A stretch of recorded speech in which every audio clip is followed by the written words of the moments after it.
and I'll be back in a second, and I'll continue the reckoning. They will still be waiting for us. And the pressure grows to make a save and throw, to introduce some who return the lights down low. My armor's exposed, I'm getting full of holes. I think I need another chorus. Sooner or later, the dice land on the table. You know that's what fables are made of. Everybody sing, oh yeah, it's a critical hit. Everybody sing, oh yeah, it's a critical hit. This is a critical hit. My main man and double damage with it. Oh yeah, it's a critical hit. Everybody sing, oh yeah, it's a critical hit. It's critical, critical. That ain't how we roll. Oh no, it ain't stolen. We on a roll. Hey, we on a roll. That ain't how we roll. Oh no, it ain't stolen. We on a roll. Hey, we on a roll.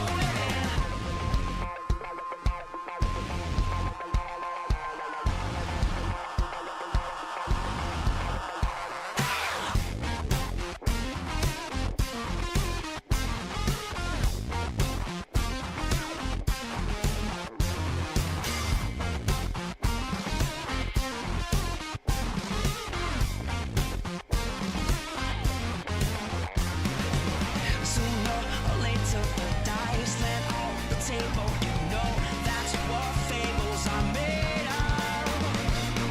Oh yeah, it's a critical hit. Everybody sing, oh yeah, it's a critical hit. This is a critical hit. My main man and double damage with it. Oh yeah, it's a critical hit. Everybody sing, oh yeah, it's a critical hit. It's critical, critical. Everybody sing, oh yeah, it's a critical hit. Everybody sing, oh yeah, it's a critical hit. This is a critical hit. Oh yeah, it's a critical hit. Everybody sing, oh yeah, it's a critical hit. It's critical, critical. Everybody sing, oh yeah, it's a critical hit. Everybody sing, oh yeah, it's a critical hit. This is a critical hit. My main man and double damage with it. Oh yeah, it's a critical hit. Everybody sing, oh yeah, it's a critical hit. It's critical, critical. Yeah, that's what I'm talking about. What's going on, everybody? Hello, Arvanauts. Hello, my wonderful peoples. What is going on, everyone? Welcome, welcome. I hope everyone is doing well and is looking forward to some awesomeness with the Dungeons & Dragons with viewers, which is happening tonight. I hope you guys are looking forward to that as much as I am, because I think it should be a good time. But before we get there, I do want to remind everybody about ways to support the stream. If you have not done so already, please consider following the stream. Please make sure to follow the channel, because that's the big first step. Please make sure, if you haven't done so, to check out the Discord with the !ARVCord, where we always have things going on. The Discord continues to grow, which is great. We want to keep that going. Please make sure to check out the YouTube channel with !ARVTube. We're almost up to 575 subscribers over there, which is pretty awesome. So if you guys are able to head over there and sub to the YouTube channel, that would be great too. If you are able to check out the, I think I mentioned the Discord and the YouTube. If you want to check out the shop, I actually just got the first bit of merchandise money in, which is very exciting. We got the first amount of merchandise money that just got delivered, so that's awesome. And thank you guys for those of you who have gotten shirts and have supported it. If you haven't done so already, please consider doing so. We've got Infinity and Beyond starting tomorrow up again for this month. We'll be here next to tomorrow and the following Saturday. So now is the time to show your love for Infinity and Beyond. So definitely check that out with !ARV Shop. And then last but certainly not least are the two other monetary ways to support the channel. One of them is the Patreon, !ARVTreon, currently sitting at $4.15. This is what allows you to inspire players, for one thing, during Dungeons & Dragons, for example, happening tonight. And you'll be able to inspire the players doing this, so that's pretty sweet. And of course, you get a lot of other cool things. I saw Stumpomatic is in here. I just sent him his CD that he gets. He got a copy of one of my band's CDs signed, and I just sent it off to him today. Plus the epic poem, which I sent to him as well. So that stuff you can get if you were able to sub to the channel. If you were able to support the Patreon at a certain level. And of course, it also helps the channel as well. At the $450 level, we will be having Arvanaut Idol 3. So when we get $35 more added to the Patreon, when we hit a 450, assuming we maintain that through March 1st, then we will be having Arvanaut Idol 3, our third writing contest, which will be really exciting. Once we get up to 500, I believe, or 525, something like that, we have another Arvocalist playlist session, which will be added, a radio play that we'll do every month. And at $600, we have another talisman tournament on the docket. So we got a lot of stuff. Whoa, my God! The power of Rock God compels you. What is up, Rod God? Thank you, man. Thank you so much, Rock God. Bringing in that, I don't know whether that's a Patreon support or a sub. Oh my God, J-Rab with a Patreon.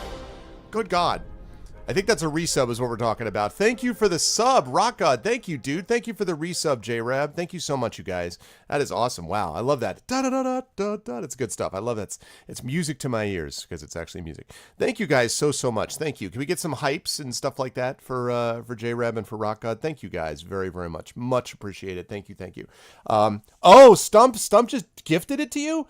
Dude, Stump I feel like is the new Glog.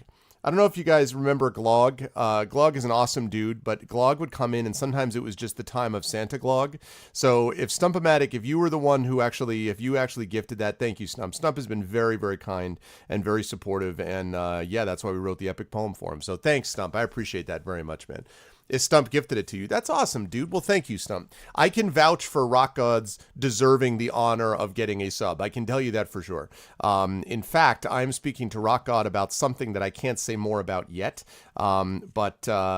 Yeah, I don't want to give it away, but he's doing some stuff which is really awesome and is super worth everything he gets that's positive. So thank you very much, Stump. Really appreciate your generosity, man. Thank you. It's very kind of you. And yeah, J-Rab, thank you for the resub, dude. Really appreciate that, man, as well. Stump is the king of the internet. Exactly. So anyway, where was I? Yeah, so we've got the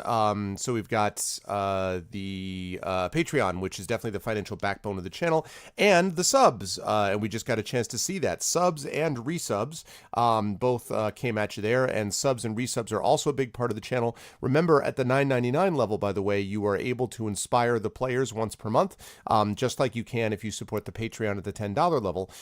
So that is another way that you can support the peoples and support the channel. So thank you so much to those of you who have already done it. Now, last thing I want to mention before I get into today is that, of course, tonight we will be announcing the second player in our Esper Genesis campaign. I will do that a little bit later on today as we get some more people in. I will announce the Esper Genesis campaign's second player. The first player, of course, is Kat Rambo, president of the Science Fiction and Fantasy Writers of America, Nebula-nominated writer, just many good things about Kat. And she's going to be awesome for this, I can promise you, and I'm very excited about that. So she is the first player. The second player I will be announcing tonight, and I think you guys should be pumped up about this one as well. And then the third and the fourth players I will announce tomorrow. So by the end of tomorrow evening, we will know all the four players, their official names, faces, and all that other kind of stuff. And then next week, remember, 1 week from today, February 23rd at 8 p.m., is the official Esper Genesis premiere stream. We will have Rich Les Couflair, the lead developer from Skydawn Entertainment and Alligator Alley Entertainment, the company that's putting out Esper Genesis. He will be with us. He just sent along some more stuff to me, and man, this system's going to be awesome, guys. I'm really pumped up about it. And that brings me to the most important thing I want to mention tonight in terms of what is that you can help: the Thunderclap. The Thunderclap, guys, we are at 71 out of 100. We're doing really well with this, but we need 29 more people, and that's all. 29 more people to sign up for this. Basically, the Thunderclap is a micro-targeted social media campaign which is promoting Esper Genesis. The basic idea is that it will send out a tweet at 7:30 p.m. Eastern. Remember, the show begins at 8 p.m. Eastern. 7:30 p.m. Eastern, it will simultaneously send out tweets, Facebooks, and everything for people who signed up for this campaign. And right now, our social reach is somewhere in the order of like 85,000 people, because we have 71 people signed up, and all those people have their own things, like have their own stuff that they're out there, and they have their own social reach and social networks. And so if we can get 29 more people, we'll be able to make this happen. So please, if you haven't already done so, please sign up for the Thunderclap. I believe Chaotix already put that up there earlier today, but I'm going to do it one more time just in case. Please click on that link. It does not involve any money. It doesn't involve any data mining. It isn't like you have to sign up and then it'll permanently take over your account, or it's nothing like that. All it is sending one single tweet, which you will see on the page when you go there.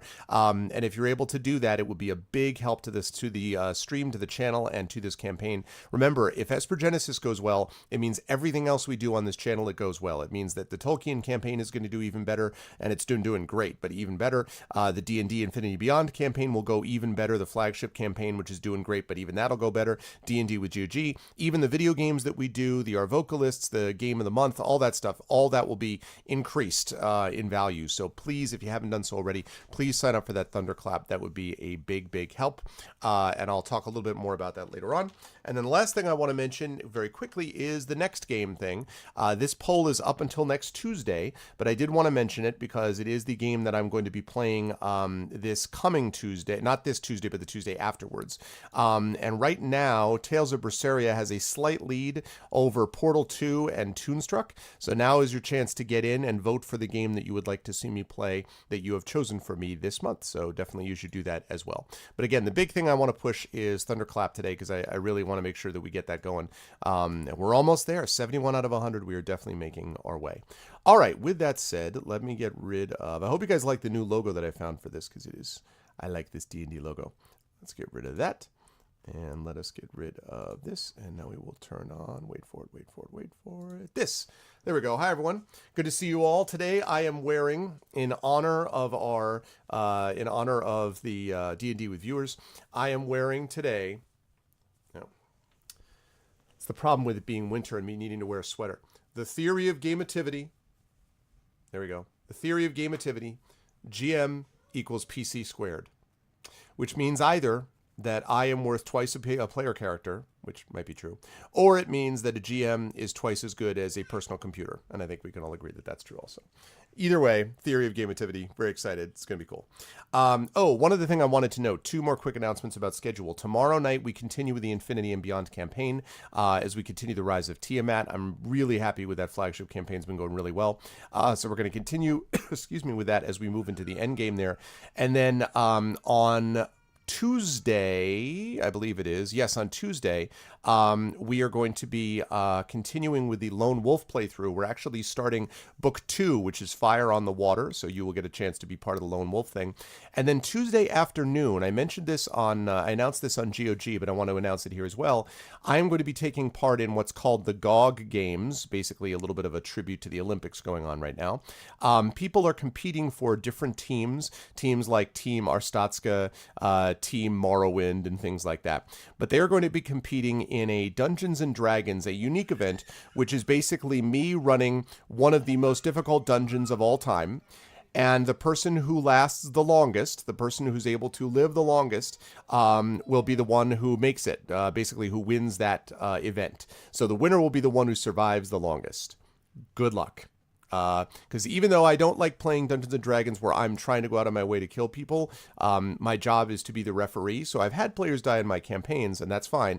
But I try to, play it down the middle, not go out of my way to be an adversary, because I don't think that's the way DMs should be. But in this case, different story. So definitely you want to make sure that you check that. It'll be good stuff. So I am looking forward to that. Squared does not equal times 2. What do you mean? What? Theory of gameativity. GM equals PC squared. What? God damn it. That says PC squared. That is not 2. That's not times 2. That's PC squared.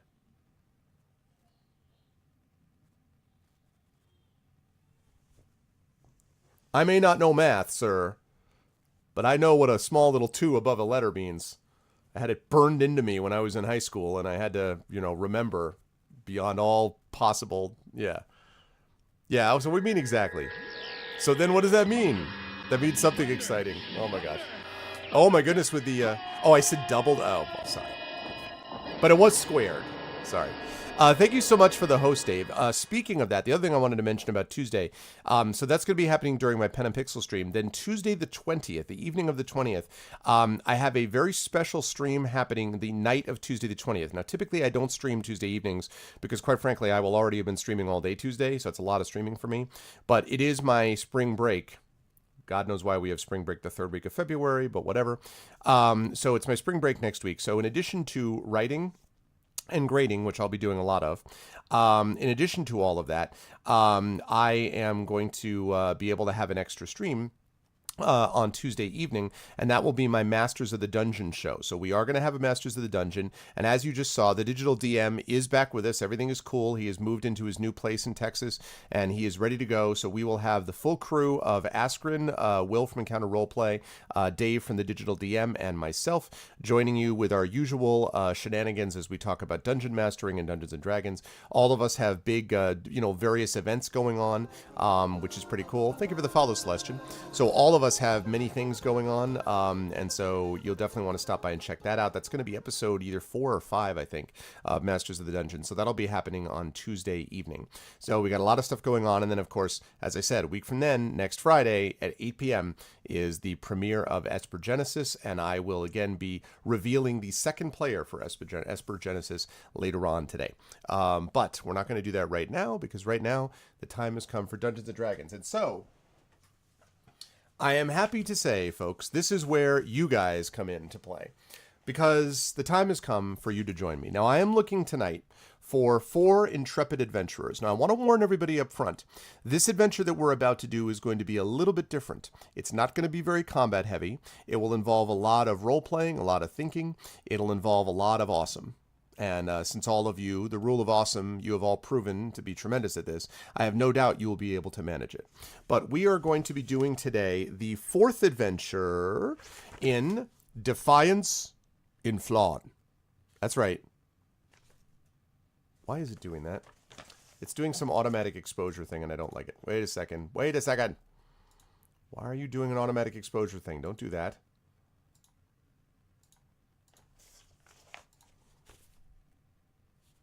That's better. So we're going to be doing Defiance in Flawn today. We have done the first 3 of these, and in fact, I saw Chaotix in chat. Chaotix was one of the people who did this. I think it was Chaotix, Classicor. I can't remember who else. There were like, Wenchkin might have been one of them. I think Wenchkin might have been the 3rd one also, and then there was one other person I can't remember. But so Dungeons and Dragons with viewers, that's what we are looking for. What's going on, Shiny Hunter? So yes, D&D with viewers. Now, let me explain the way that D&D with viewers works. This is a one-shot. Oh, Sod was the 4th one. That's right. So this is D&D with viewers. It works this way.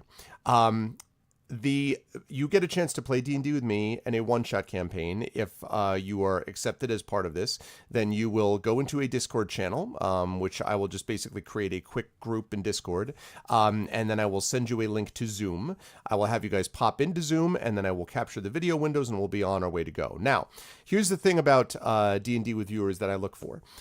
These are the following criteria. Number 1, you've got to have a microphone. Must have a mic. If you don't have a microphone, sorry. That's the one absolute rule. I've got to have you have a microphone. So that's the first thing. Second thing, I strongly prefer you have a webcam. It's not absolutely required, but of the D&D viewer sessions we've done, I would say like 90% of them have had everybody having webcams. It's just a better look on stream for people to be able to see the reactions of the players. So I strongly prefer webcam. Third, I would like it if you have some basic knowledge of D&D. Now, that doesn't necessarily mean that you need to have played this particular edition or that you're some expert that plays 5 times a week. And I don't need any of that. But I do need you to have, I would prefer it if you had some kind of basic knowledge of how Dungeons and Dragons works. Fourth, you need to be willing to commit for the next 2 hours, roughly speaking, 2 to 2.5 hours of this stream. So you need to commit for about 2.5 hours to play this with us. So no, popping out in about an hour from now. So you got to do that. And then last but certainly not least, I privilege people who have not played with me before over people that have. Now, in practice, typically we've had 1 or 2 people that are overlaps anyway, from session to session, so that's fine. But I want to make sure that everyone gets a chance. So if other people are really excited to play and they haven't played with me, I will choose them over everybody else. So Mike, necessary. Webcam, strongly preferred. D&D background would be nice. Have to commit to 2.5 hours that it will take to play, and if you haven't played, you will not be. If you played with me, it doesn't mean you can't play. It just means you'll be a little lower in the list than someone who has. All 5th edition, by the way. This is all 5th edition, and I think that's the only other. Oh, and then also you need to be a relatively nice, rational person. That's all. Okay. So with that said, who's in? Who is interested in playing Defiance in Flawn? Defiance in Flawn. Who wishes to be part of the Defiance in Flan? Me, I am all those things. Oh, Stump, it is a great pleasure to welcome Stump into the group. Of course, Stump. You are an absolute sir. All right, so Stump-O-Matic is in. I will send Stump-O-Matic a link in just a second. Okay, so Stump-O-Matic is one. We got one. We need three more. Nice and rashful. Shadowed Mage with a resub. Thank you, Shadowed. Thank you. Thank you, Shadowed. Can we get some Arvany hypes? Thanks, Shadowed. Thank you, bro.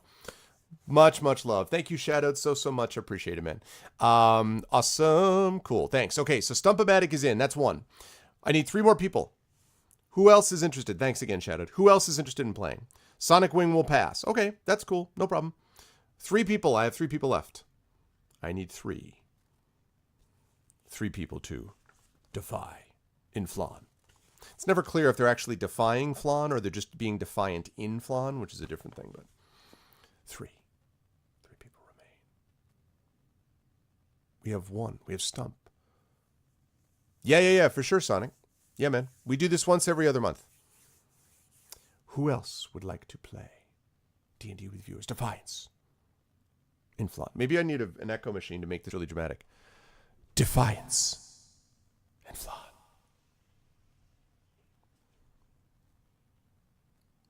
Defy the Flan. Defy the Dolce de Leche. Defy the creme brulee. And defy Flan.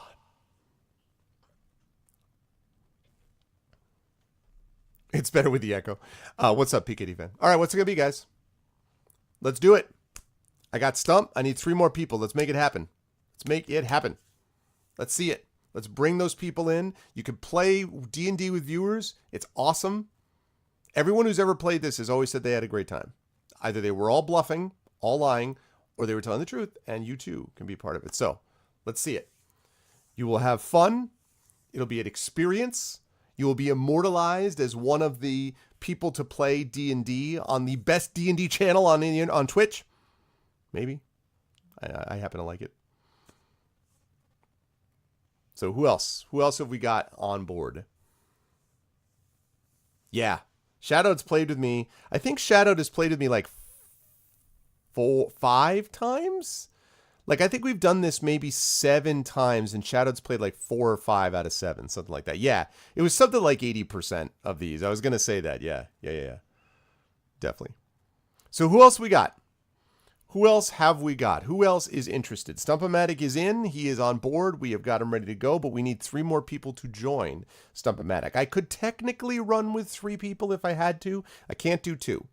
And I could run with 5, but I'd rather go with 4. What's up, Durian? I am doing fine, Durian. Durian, do you or anyone else in chat wish to join Stump-O-Matic in playing D&D with me? D&D with viewers is tonight, and we are playing Defiance and Flan.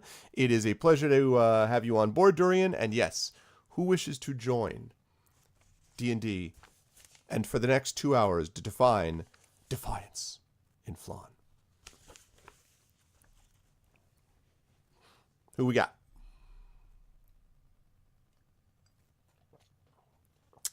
Yeah, you know what sometimes happens is that everyone is really shy at first, and then all of a sudden a bunch of people get in, and then everyone's like, wow, this was super awesome. And I'm like, well, let's remember that next time. So I'm not surprised that it takes a little while to get people warmed up. I should say, by the way, that we are a friendly group, and I am not the kind of dungeon master who's going to be like, what? You don't know the macro for the blah, blah, blah, blah, blah. You suck. Punch yourself in the face. I'm not going to do that. I am happy to work with you. Oh, you're exploring in Elite Dangerous. Okay. So you would rather explore in space, Durian, on a video game than explore the limits of your own imagination. I am really ashamed. No, I'm just joking. It's fine. That's totally fine. Too late for you, unfortunately. You know what, Chaotix? It wasn't too late for you last time. And if you remember, you explored the dead at High Sun. I just want to point that out. You did explore the dead. Dorian, that's fine. I'm just joking. I'm just giving you a hard time.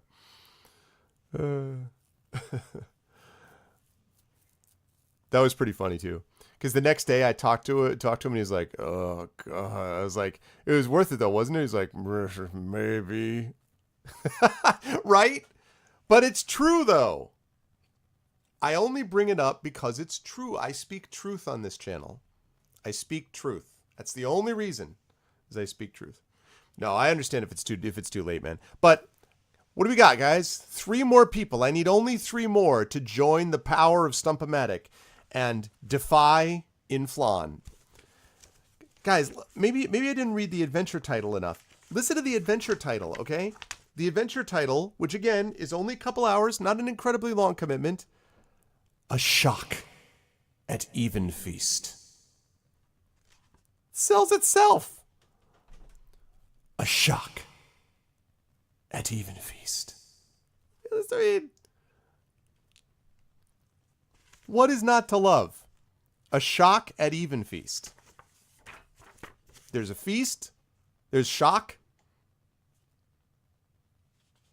There's at. I mean, what is not to love? Yeah, you can't let Stump down now. You can't let Stump down. That is correct. You've got to make it happen here, people.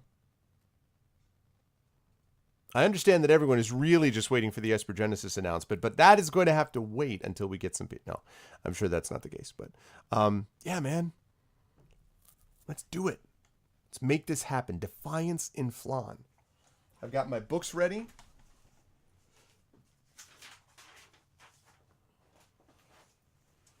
Got my player's handbook.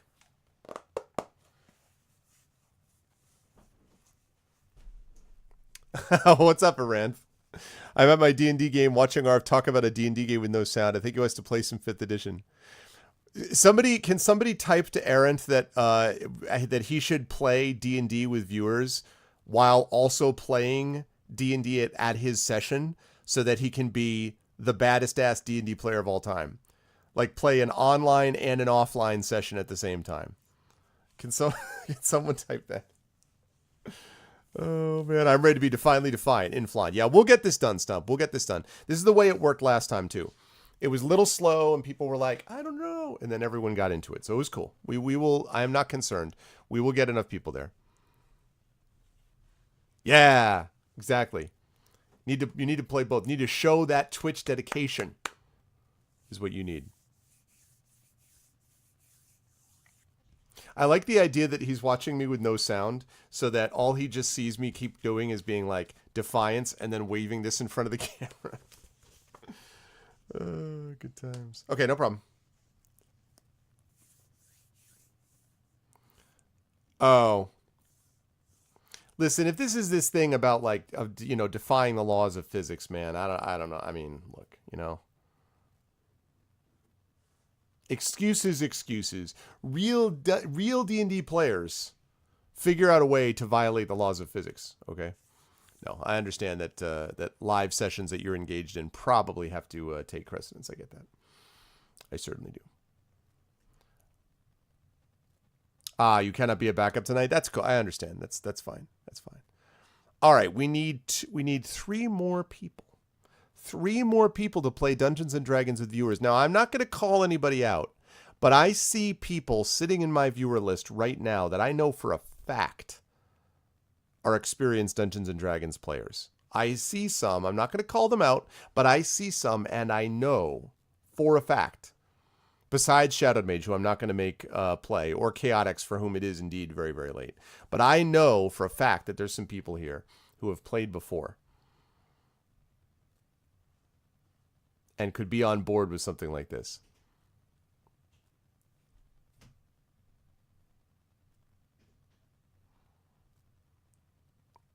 So yeah, so I've seen that before.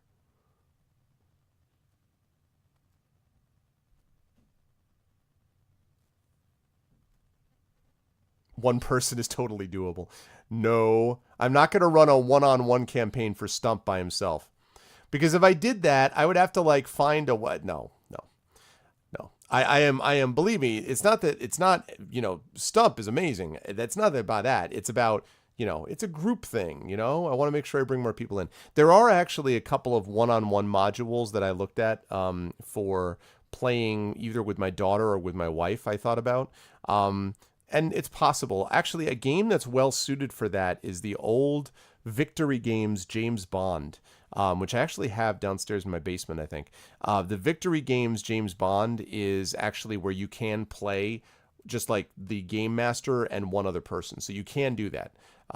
It's a little clunky, but it does work. But generally that works best if you got like two people plus the game master. Those two usually end up working the best.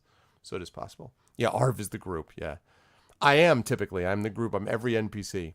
Happy Chinese New Year, Nonstop. Happy Chinese New Year, sir. Happy Chinese New Year, and welcome to the potential for playing Dungeons and Dragons with viewers, Defiance in Flan. Nonstop, in the year of the dog, will you play with Stump-O-Matic, who has already agreed to do so, Defiance in Flan? Do you have, sir, a microphone, a webcam, generally good demeanor, occasionally play Dungeons and Dragons or know something about it, have 2 hours to commit, and wish to be defiant in Flan? If so, you are needed. You have no webcam? You're eating? Never mind your excuses. I see. Okay. Get yourself a mic and a faster computer. Well, so wait, Rockad, you don't, all you need is, do you have like a laptop? Because all you really need is a laptop with like an okay, I mean, like if your internet connection is vaguely okay, that's pretty much all you need. Because the only thing you really need to be logged into is like Roll20 and then me. And that's basically it. Hey, baby. Good night. I just wanted to say a message to all of you viewers out there. Have fun. Bye, baby. Sleep well, love. See, now it's been blessed by my daughter. I mean, clearly this session's got to go well now. Little Arv has stopped in and blessed this session. We just spent a very, very nice time together. We went to this cool little independent bookstore and got her a Tintin book, a Tintin anthology of like the first 3 books. And then we went and we got some, went to this diner. I went to this diner and got some food. I got myself a custom omelet, avocado and salmon. Hell yeah. Rye toast. It's good stuff. And then we did that, and then we got some frozen yogurt, came back here, so it was a good night. It was a good time. So it was a good day, and that means we're good to go. So, but anyway, all right, so we've got still only one person. Really, do I not have anybody else who's interested in playing D&D with viewers tonight? Really? We've had instances before where it's been slow, but not this slow. I'm a little surprised. I mean, is it that everyone's just too pumped up about Black Panther? Because I can get behind that. I understand that Black Panther is a big deal, and I hope to be able to see it in the theaters very soon, because I don't know how many more articles I can see about how it is the greatest movie of all time. Like, I mean, I don't know, the movies being like, it's Marvel masterpiece, blah, blah, blah, blah, blah. So, of course, I want to see it because it sounds awesome. So maybe that's what everyone's pumped up about. How can we all say no to the kid? Yes. That's exactly. How can you say no to the kid? Exactly. Think about it this way. You're letting down little Arv. I like Howard Cosell. You let down your country. You let down your family. You let down yourself. But most of all, you let down little Arv. How are you going to deal with that? So, just finished The Midnight Front by David Back. It was very good. Actually, you know what, Stump? And I know that you had gotten that partially because of because I chatted with David over the past weekend when I was at Farpoint. We just recorded an interview with David at Farpoint. Mike Underwood and I just recorded an interview with him about that book. We're not sure yet if we're going to do a full triptych of books, but we are going to be doing so we don't know about that, if we're going to be doing like our typical 3-episode arc with that book, but we'll definitely at least do the interview. I actually sent that off to our spectacular audio editor, E.S. Parker, a couple of days ago. So you will get a chance to hear an interview with him about The Midnight Front. And yeah, I agree. I was actually in a reading with him at Gen Con last year where he read a portion of it, and I was pretty impressed with it. So yeah, it's good stuff. You have no computer with you. You have a phone, though, Jay. You got a phone, son. Phone. You've got a phone, you got the tools, you got the talent. Zoom, let me remind you, is a mobile app. It is a mobile app. Embrace the mobile culture. Embrace mobility, Jay. You have the power of mobile in your hands. With this simple little device, which is totally a phone and not actually a tablet, which I'm just using as a fake demonstration, with this very mobile thing, you can have access to Zoom or Discord.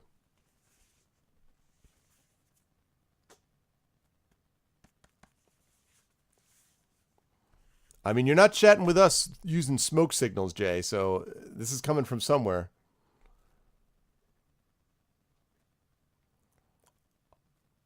So, all right, who we got? Who we got, people? We've got, right now we only have Stump-O-Matic. Really, anybody else? I'm surprised. Again, maybe, like I say, the Black Panther thing is just, but so far I've gotten this thing up. Yeah, like, it's late. I have to eat. I'm in pain. All right, these are all the excuses that I've heard tonight. And let me oh, man. But I need sleep. But I'm in pain. Next, you're going to be like, listen, I have real life things to worry about, okay? And I'm going to be like, yeah, real life. Pfft, like that matters.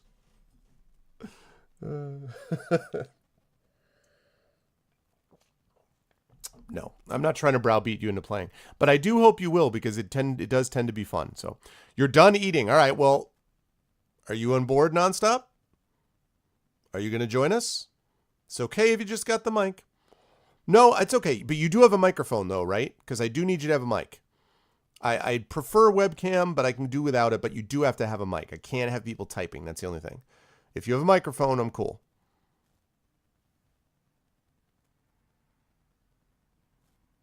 So, you do. Okay. All right. We got two. We got Stump-O-Matic and we got Nonstop. Nonstop is in. What's up, Solid Snake? No, I am not playing Pool of Radiance today. I am actually doing Dungeons and Dragons with viewers. So I'm actually gathering players together right now as we speak to play Defiance in Flan. We're going to be playing the 4th episode of Defiance in Flan, which is called A Shock at Evenfeast. So we're going to be doing that. Pool of Radiance will return in a couple of weeks. We got a lot of D&D going on, though. I've got Tabletop D&D going on tonight. I got Tabletop D&D tomorrow. I've got D&D Conversation next Tuesday night. I have Lone Wolf during the day, Lone Wolf playthrough during the day on Tuesday. And then Tuesday afternoon, I have D&D over at the GOG channel. And then I've got more D&D next Saturday. I think Friday, a week from this Friday is Esper Genesis, so that's more D&D. So D&D, that's all the stuff. Progress. J-Rab. Ha.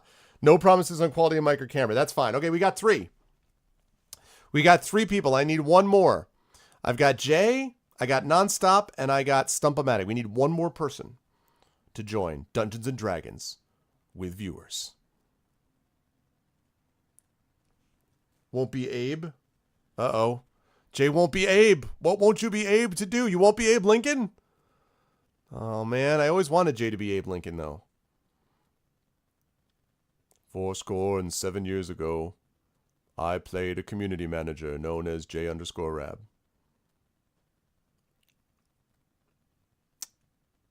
We cannot consecrate. We cannot honor this hallowed ground of Twitch.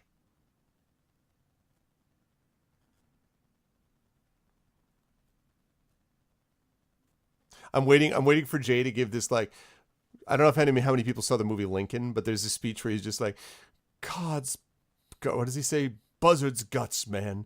I am the President of the United States, clothed in immense power. You will procure me these votes. Oh, man. Daniel Day-Lewis. So good. What's up, Mr. Raider? Okay, so I don't know what Jay is going to not be Abe to do, but we will find out what Jay will not be Abe to do. Oh, to see Roll20 unless Zoom has it. Okay. That's actually okay, Jay. You know what? Tonight, it's actually okay, because the only thing that we're going to be using Roll20 for is dice rolling. So as long as you can, like, pull up a dice rolling app and do it like that, you can actually manage that. I don't think I'm going to need a combat map for this one. So I think that's actually okay. In other circumstances, that might be a problem, but I think that's okay today. I think that's okay. So Stump-O-Matic, what's up? And also, hello, Stolpen. Stump-O-Matic and J-Rab and Nonstop are on board. I need one more. I need a fourth player to join. Who will join this group, this few, this hallowed few? We happy few. Who will join this hallowed group that is going to defy and flawn? Mr. Raider is in! Discord, I got a yeah. Mr. Raider is in! Oh, you got a yeah?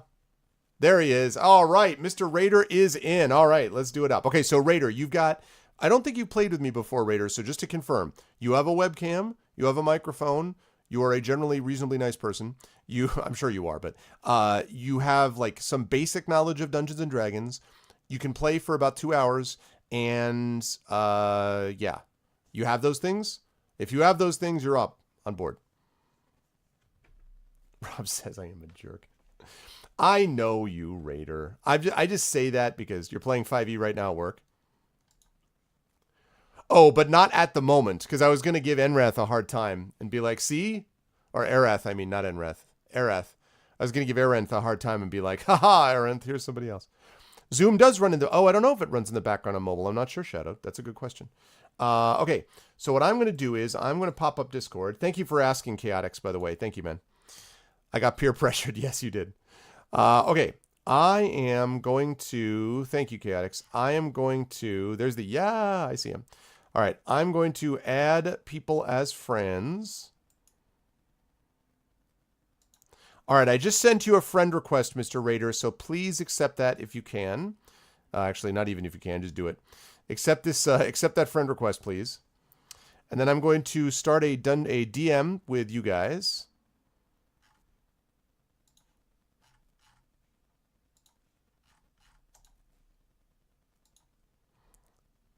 Yes, webcam I has. We are not your peers. Okay, so yeah, accept that. Please accept that friend request. In Discord. There you are. Outstanding. All right. So, I'm going to add a couple of people to the DM here. I'm going to add J-Rab. And I'm going to add... Nonstop. Oh, actually, Nonstop, are you Nonstop, can you do me a favor and add me as a... let me send you a link on Discord also. Are you not on Discord? Oh, there you are. Okay, I just sent you a friend request as well, Nonstop. Can you accept that friend request, please? Please to accept friend request.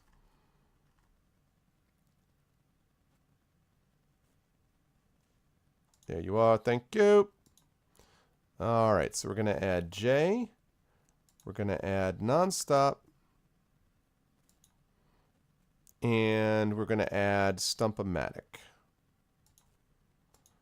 Create group DM. Group DM has been created. All right.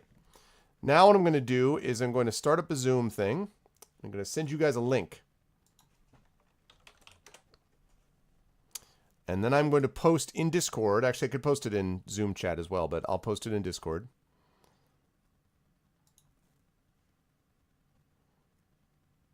And I'm going to link the characters you have a choice of.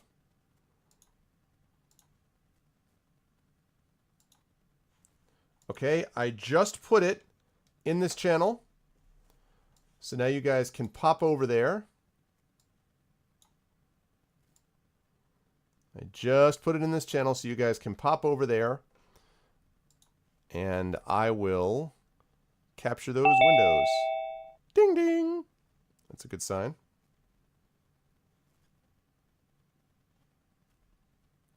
It's an excellent sign. Ahaha!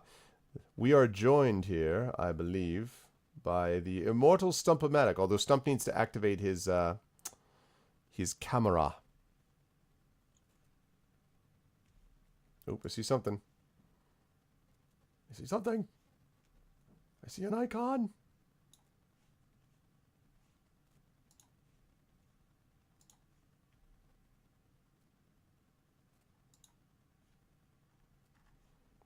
I see Mr. Raider has just jumped in as well. There is Nonstop jumping in as well. Am I hiding rooms from you? Yeah, no. It's a DM. I did a DM. Oh, right. You need to install Zoom. You did that fast, dude. Holy cow. You did that super fast. Okay. So, as soon as you guys have your webcams running, please start up your webcams for me so that I can see everything and start capturing windows. I see things going up. Ah, there he is. There's one of them. There's Raider, who is now... It looks like he's muted. I think you're muted on your end, I think, Raider. All right, try now. Can you hear me okay? Yeah, there we go. There we go. Okay, can you hear me? There's Raider. There's Stump.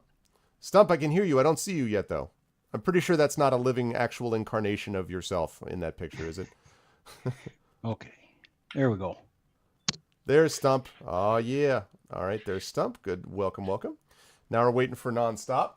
And, of course, for J-Rab. Jay, who is going to be using the phone, the power of the phone.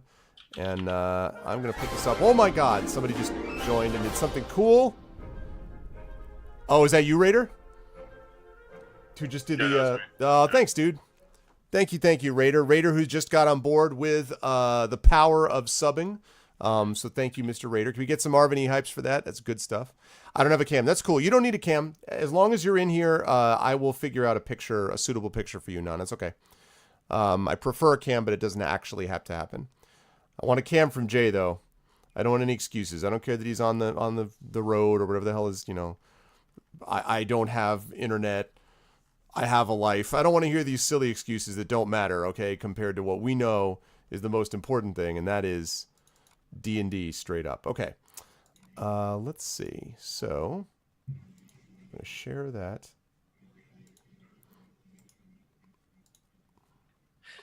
Okay. There's Jay. See? See, it works perfectly. Look at that. He's got this perfect, complete perfect look right there. Okay. Hello? I see. Hello. I think I hear it. Was that you, Non? Yes. Excellent. There's Nonstop. What's up? And there's J-Rab. Jay, can you hear us? I see Jay, but I can't hear him yet. Oh, there we go. There we go. Hey, Jay. What's up, man? How's it going? What is going on? All right, gentlemen, I have just put into Zoom chat, I've just put a link to the Dropbox folder that has a bunch of level 1 pre-generated characters. You've got in there a Dragonborn Sorcerer, you've got a Drow Rogue, a Dwarf Cleric, a Half-Elf Bard, a Halfling Monk, a Halfling Rogue, a Half-Orc Paladin, High Elf Fighter and Wizard, Human Barbarian, Human Cleric, Human Druid, Human Fighter, Human Paladin, a Tiefling Warlock, and a Wood Elf Ranger. Also a Partridge in a Pear Tree. No.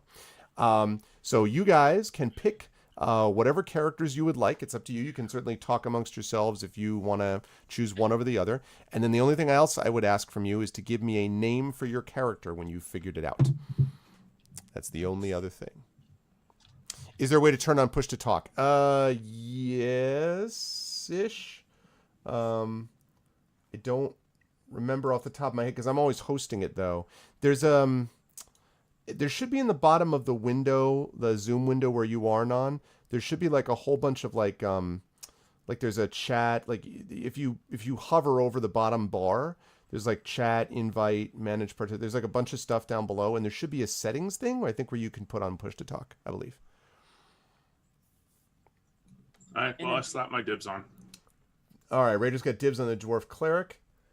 And, oh, I like it. Is that pronounced Rum? Rum, yeah, you got Rum. All right, good. I want to make sure we added the extra N for extra awesomeness. Okay. All right. So Rum it is. All right. We're going to put that in as Rum. So it was only the three of us. I had to leave to download the app, so I didn't know. It's 4. It's actually Mr. Raider, it's Stumpomatic, it's you, and it's Nonstop. So we've got 4, which is exactly what I was hoping for. Haha, you pardon the pun. What is this, Chaotix? Non-stop pop FM. Nice. That's what I'm talking about. Non-stop pop. I should be doing that as like a channel. All right, so we got Runestone Master, who is that, and dibs is on. Let's see, what did we say? You said that was Dwarf Cleric. Okay. I think he said. Yep, I see it. Dwarf Cleric. All right, so you gentlemen have any of the others that are possible for you. So Stump, Jay, Non, whatever you guys want to choose, you have many options available to you. Having a Cleric is good. That means you got some healing principles. So now it is up to you. I'll take a human paladin. You will take a human paladin. All right. Nonstop will be a human paladin. And the name, sir. Have you a name for me of your human paladin?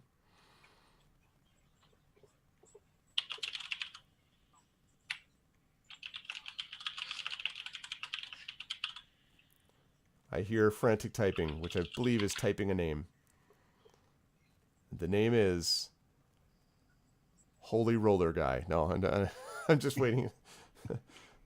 The name is Jerry Falwell. No, you can't. No, I'm just kidding. He didn't actually use that as a name. No settings you see to set push to talk. Geez, I don't know. To be honest with you, man, I don't know. Nonstop, I'm not sure. There is, if you slide all the way to the left, there is a function where you have a push to talk button. Oh, cool. All right, thanks, man. So there is a function. I wanted something for nonstop instead of a cat. Oh, yeah, that's the image. That's perfect. Good call, dude. That's really funny. I don't see it. You're on mobile, right? None or not? Are you? No. I see mute and start video at the bottom. And you don't see let's see.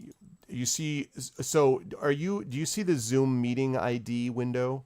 It's a Zoom meeting. Yes. Okay.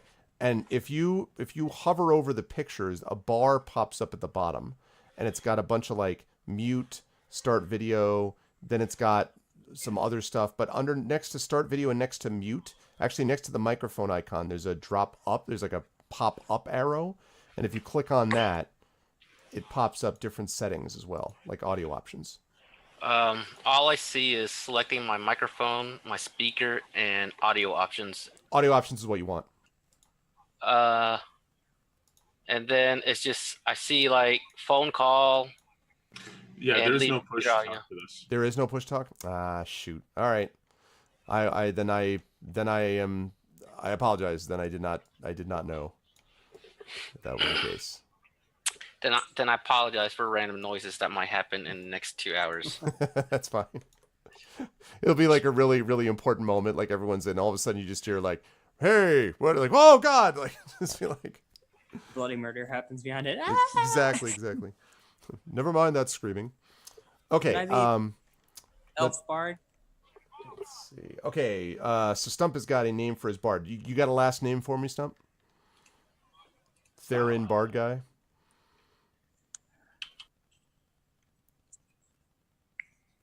Thinking.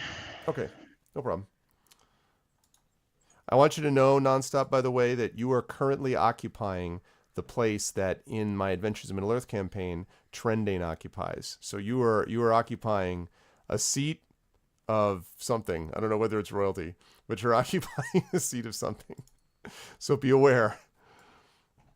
So we have a paladin and a cleric. Yep. I'm sensing and a bard, who I imagine will be just telling tales of the holiness. Okay, so I need just give me a name also when you have one and you picked a character.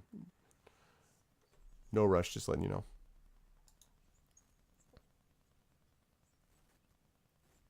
Who's the bard? The bard is Stump-O-Matic. But he's coming up with a last name as we speak. And I am going to... Wasn't he the healer? No, that's Raider was the healer. Okay.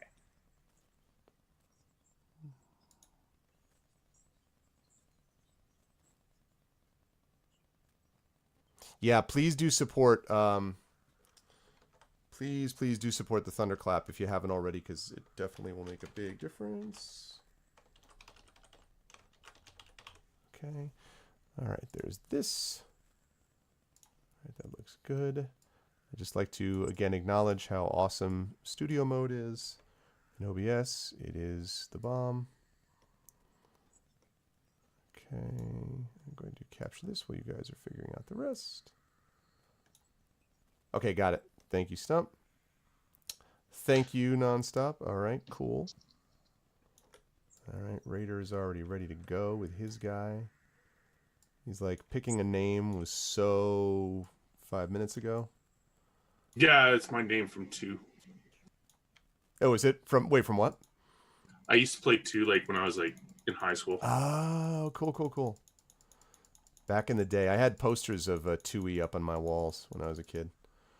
Although I got started with Redbox, so I got started way back with first edition and like advanced versus basic and all that back in the day. But 2E, I mean, 2E is actually what we played with the specialty games with Ed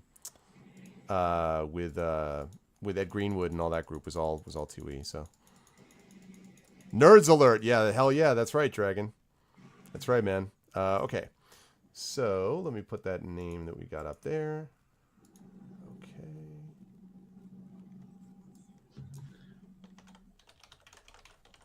All right. We got that. All right, so I got Nonstop all set. And then we've got, all right, I like that name. It's good, it's good. All right, so we're going to have Taryn Rowley. Whoops. Taryn. Right. Rowley, also a good Renaissance playwright. I'm sure that's exactly what you were thinking about, Stump, right? You're like, I need a Renaissance playwright for ARV. That's completely, totally the first thing in your mind. Okay, let's capture that.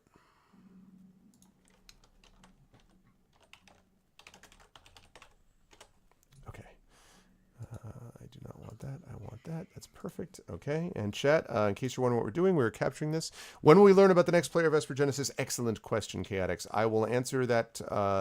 I will answer that question as to who the next player is probably in about an hour, about midway through this, roughly speaking, is what I want to do for this. Although this may go, it's conceivable this could go very quickly. This adventure is a little unusual, this particular little one shot, but I like it. I think it's different, and I think you guys will find it neat. But it's a little different, so it's possible that it could like end super fast, although I doubt it. But it's definitely not. I do not perceive it. I don't foresee it going very, very long. So. All right, there's this. Okay, so Stump-O-Matic is captured. And last but certainly not least, we have Jay, who is going to be something. Halfling Rogue. Halfling Rogue. Lovely. We got a name for me, sir. Jess Grinaldi. Whoa, what now? Jess Grinaldi. Jess Grinaldi. All right. Sounds like I like that. Jess Grinaldi. I just have a habit for stealing things. Is it Grenaldi? Sure, we'll go with that. All right. You're like, absolutely. That's exactly how it's spelled. All right. Jess Grinaldi. All right. I don't know how to spell things. Yeah, I know. Who do you steal letters? You steal like the English language stole from everybody else. All right. I steal letters and hearts. That's right. That's true. I'm actually lucky that you didn't spell out your name in wingdings, like the artist formerly known as. All right. Okay, let's pop this down to good last window that we're capturing, and then we will get underway. Check out that that portrait orientation for Jay.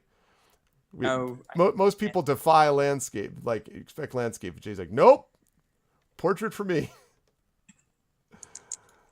Oh man. Oh, let me go like this, and does it switch? Yeah, it does. That's fine. It would have been fine either way. It was just kind of funny. I was like, I wonder why. Okay. It's like this. Pull this up like that. Move this like this. Yeah. Compress this slightly. All right. Scroll this down, and I'll be ready to introduce you guys in just a second. It's just frantic rolls for 2 hours, yeah. Exactly. There we go. Alrighty, let's get, let's see. So we got that covered, I think. There we go. Lovely. Perfect. Okay. Looks good. I think it's all set to go. All right, ladies and gentlemen, boys and girls, people of all ages, I am very pleased to introduce you to one of the greatest one-shot. Oh my God, Jay, I'm just doing the introduction and you get knocked off. I was ready to go. I was winding up, and then this happened, and now it's all messed up. No. Wait. Sorry. I literally was winding up, and then it's like, nope. Oh man, now it's all ruined. Your Rum and Raider is like Jess, and it's all like messed up. It's fine. Let me. I didn't know. It's fine. I was starting it off because I had to set it down to grab something to hold it up so that I didn't have the whole shaking and that was positioned correctly. I see these excuses. No, it's fine. It's fine. Trust me. When I have to decide who falls in the pit, I will be aware. No, it's fine. All right, there we go. That's good to go. Lovely. Fine. That is all set. Everyone is good. Now, as I was saying before I was so rudely affected, what's up, Hannah Code? I am now pleased to welcome all of you to the greatest one-shot ever assembled. That's a good point. Let me give you the link to Roll20. Wait just a second. I will just copy that link. I am putting it in Zoom now. Please, when you join Roll20, make sure to mute everything in Roll20. The only real reason for this is for dice rolling. If you can't see it, then you can just roll dice, but I'd prefer if you are able to use dice rolling. That would be lovely. I just put the link in Zoom. But now that I have talked to these guys several times, I'm happy to introduce you to the greatest one-shot team ever assembled, and it is right here. There we go. I'm happy to welcome you to Defiance and Flan. Shock at Evenfeast. There we go. I am excited to have these guys with me. So let me welcome everybody in turn. I will start with the hovering square that you see on your screen. And that, of course, is Nonstop, who is playing Lucian Winters. So Nonstop, you want to tell the fine people where you generally hang out here on the internets and who you are playing tonight, sir?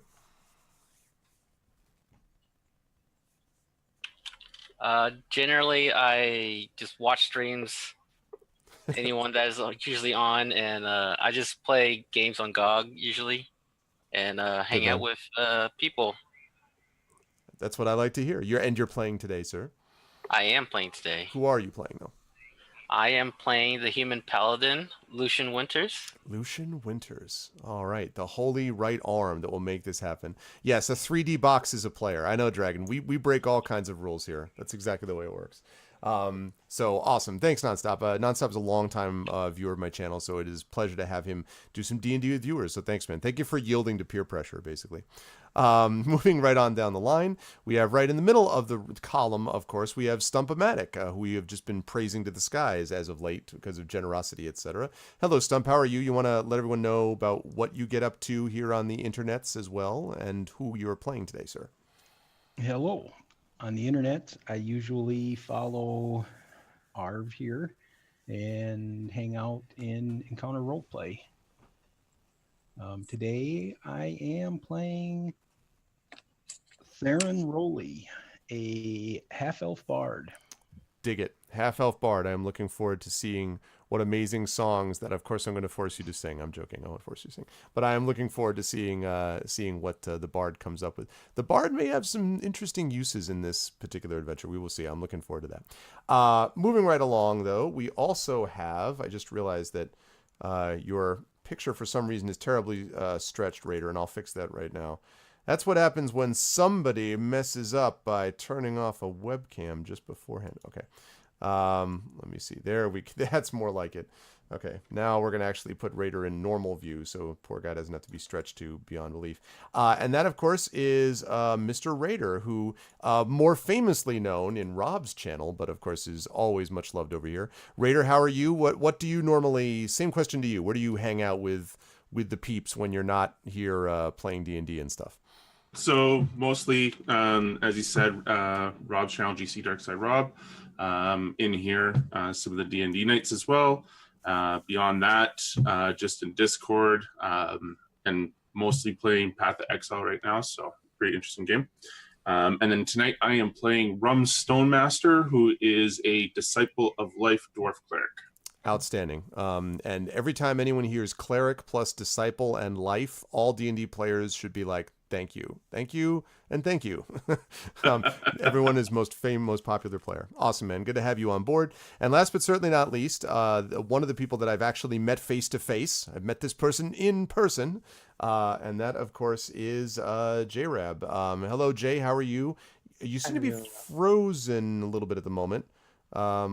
I believe. I may be frozen because I'm looking at the character sheet. Oh, that's fine. That's fine. I just wanted to double check and see that you were still there, but you are with us.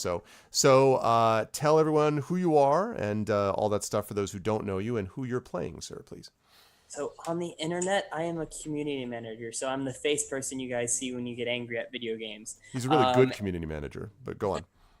And I am playing a halfling rogue. I'm very cool, calm, and collective, but I have an issue with stealing. If I see something shiny, I'm going to go after it. Outstanding.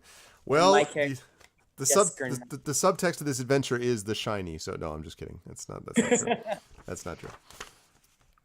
That's not true. Cool. All right. Well, gentlemen, then let me welcome all of you. First of all, chat, I hope we can give some love to these guys for getting on and doing this.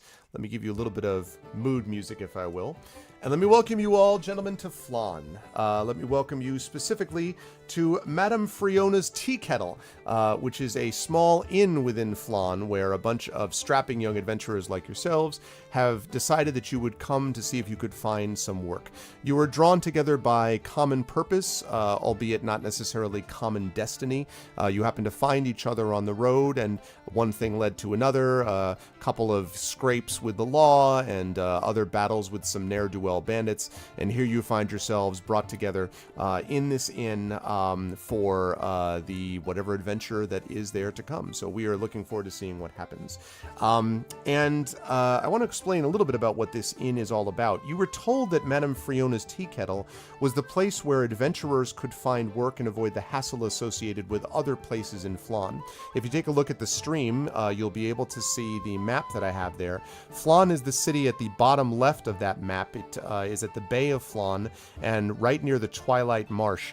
And basically, Flan is probably the most important trade point of this area of the Sword Coast and of Faerun, because a lot of things around that area, Melvaunt is too far east, and also has problems because the farther east you get, the more likely you are to get into some stuff going on with drow and orcs and things that you don't want to deal with. To the west are the more, in quotes, civilized lands. And so Flan is really the place that people go when they want to be able to buy and sell valuable merchandise, resources, and things like that. Flan is also nicely situated, as you can see, on the Stojanau River, where they're able to actually send boats up as part of this. So Flan has had kind of a long history of being a reasonably successful trading port, but Flan over the last several months has had some difficulty with things happening around it.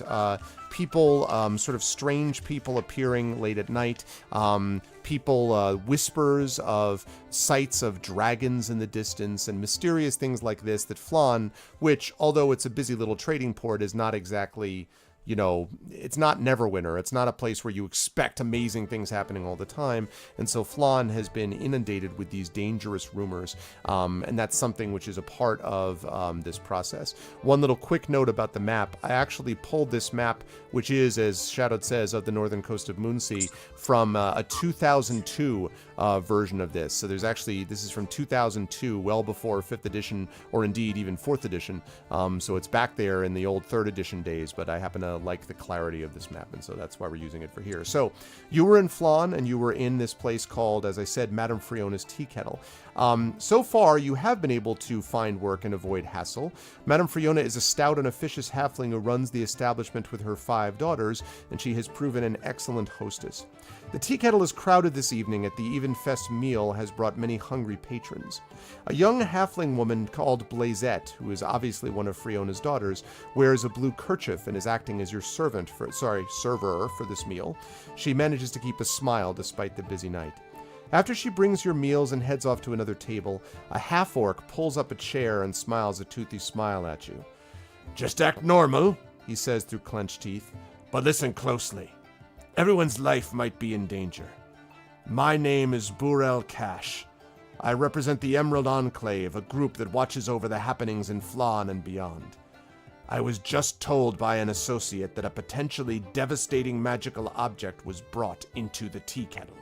We don't know what it looks like or who has it, but I need your help in finding it. Could you, all of you, split up and talk to anyone who looks suspicious and find out if they're in possession of this powerful item? But listen, you can't let anyone know what you're doing. The possession of the item might set it off. The possessor of the item might set it off if he or she knows that we're aware. And he kind of stares at all of you in turn. May I do a insight check on? On him? Yes. On his Sure. word. You may absolutely do so. And see whether or not you buy into Mr. Burrell. I should say not Cash. Sorry, Ka. Burrell Ka. Beg your pardon. Think Klingon.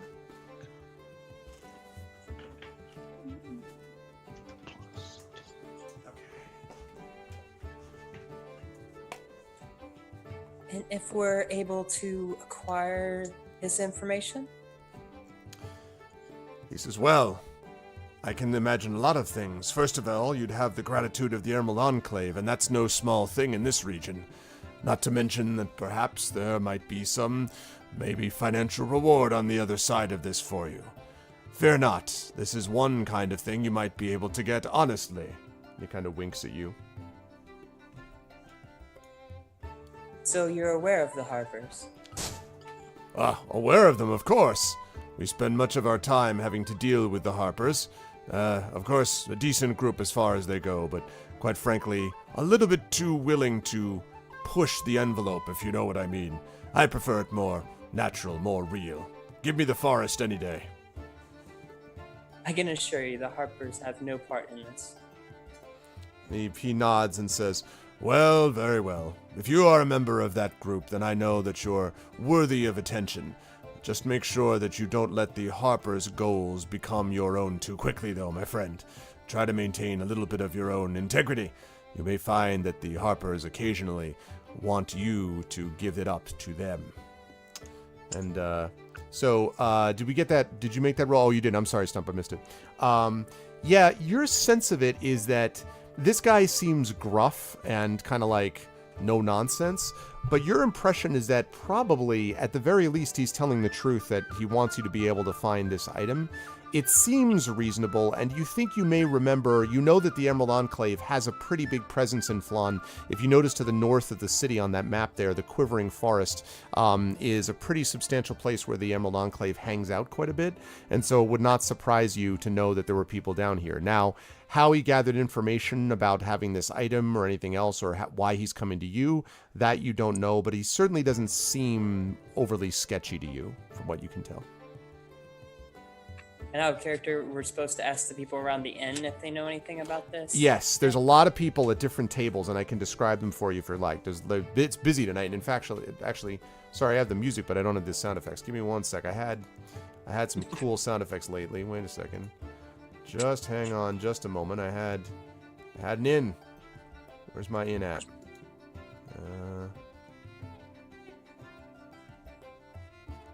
Yeah, this is not going to be it. That's what I thought. Alright, this is going to be it. Here we go. There's a bit of overland. Yeah, there we go. That's what I'm looking for.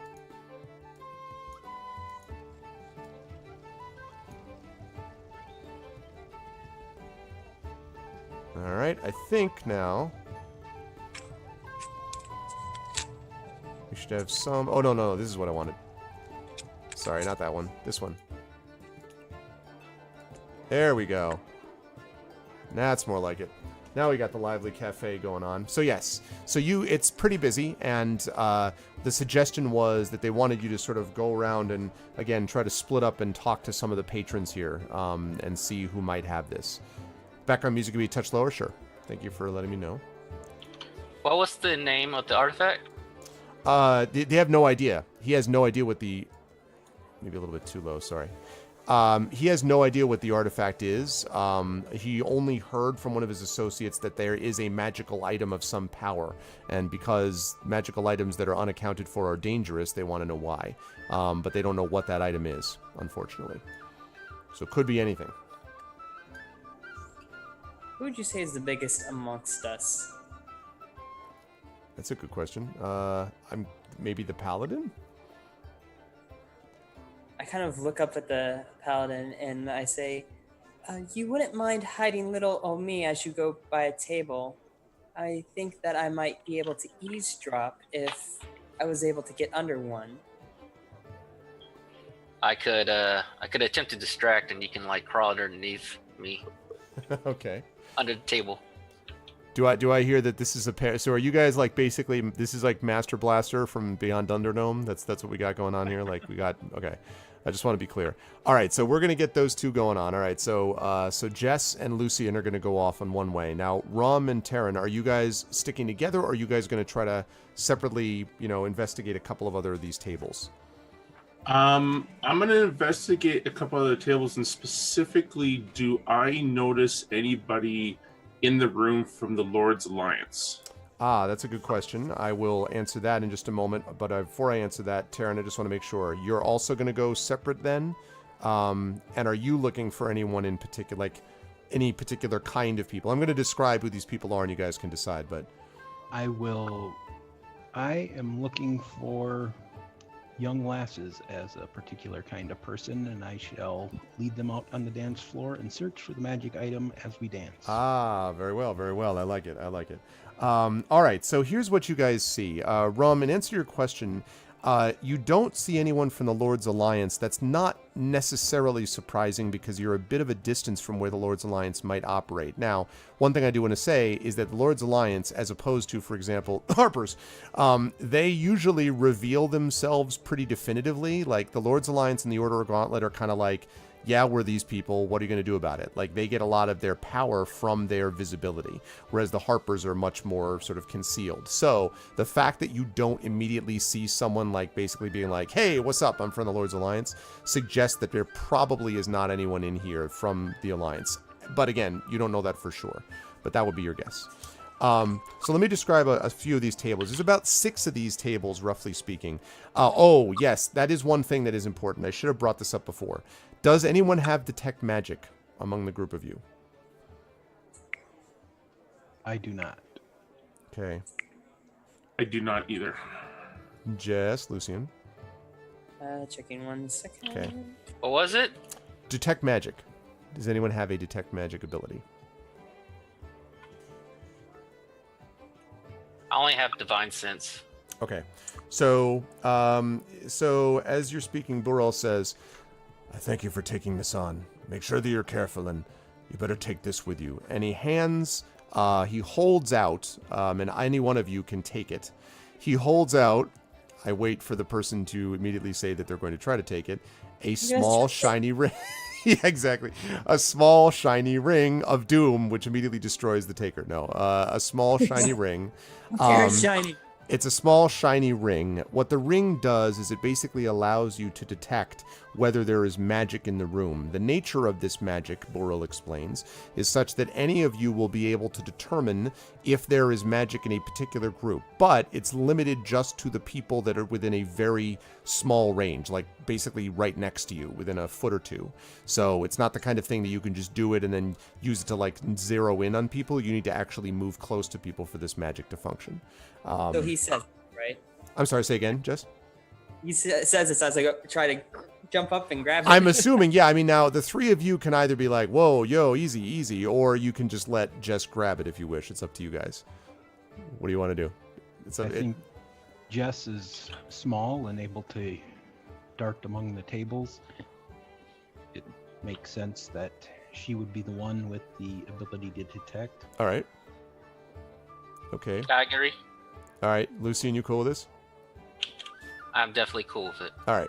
So Jess, in the easiest theft of all time, grabs the ring and immediately bolts and leaves the... No, I'm just kidding. It doesn't do that.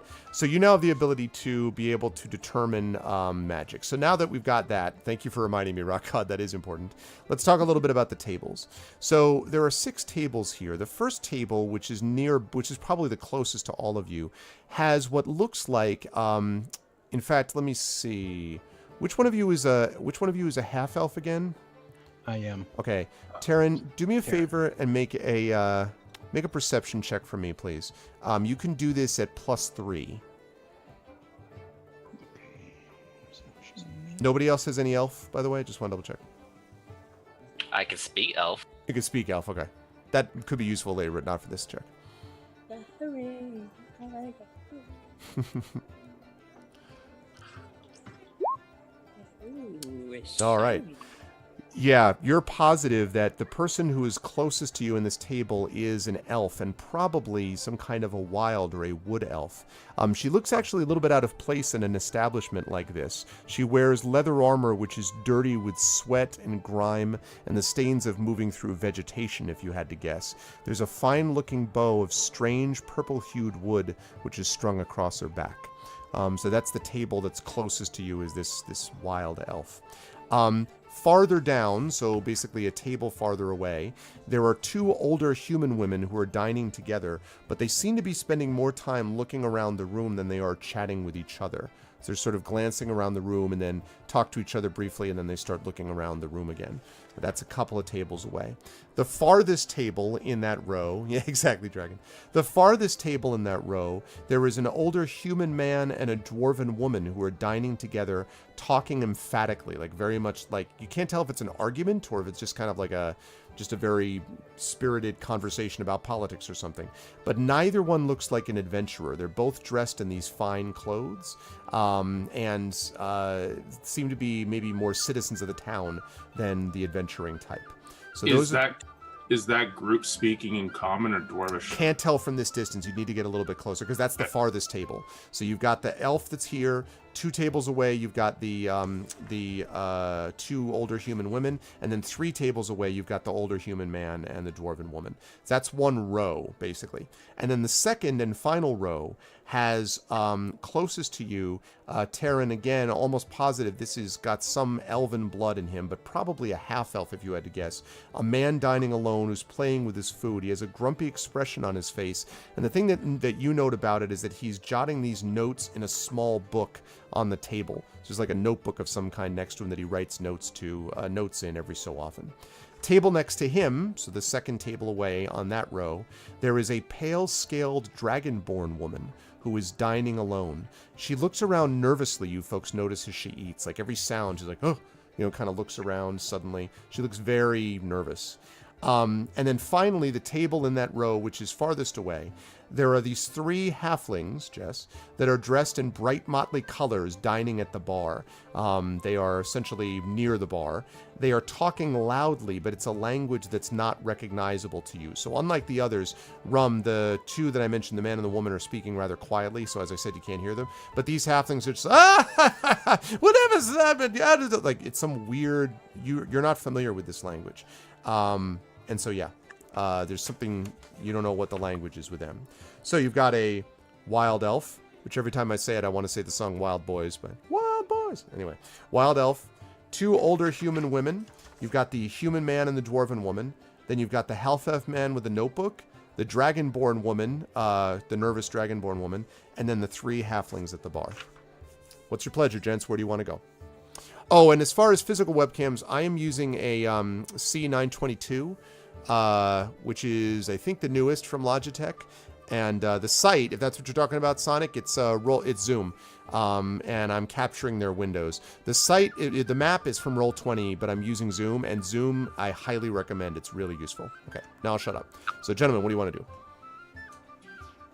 I'm going to start wandering towards the dwarf and human, and just kind of get close enough so I can determine if they're actually speaking common or dwarf.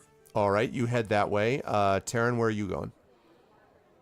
I first will ask the half-orc, Mr. Ka, if he knows anything about this magic item. Are we looking for something that would fit in a pocket? Are we looking for something that, does he have any description at all? He says, I'm afraid not, friend. The only thing I know is that it's portable. That's the only thing. Presumably it could be concealed or they wouldn't have been able to get this far into the town. But beyond that, you've got me. That's one of the reasons I need you folks. I want to be able to find it, and I can't do it entirely on my own. Okay. So basically, it's the no, he can't. And then he stands up and goes over to talk to Blazette, who is that again the one who's been your server. He's one of Friona's daughters. So, so where are you going now, Taryn? Knowing that, and I'm going to ask about Lucian and Jess. I will. The wood elf, the female wood elf, Okay. she is currently eating. Yes. Okay, I will let her finish eating. The two older women, they're kind of observing the room. Yep. Maybe I will approach one of them, Okay. the one on the left. Okay. I will cantrip some flowers, Ooh, nice.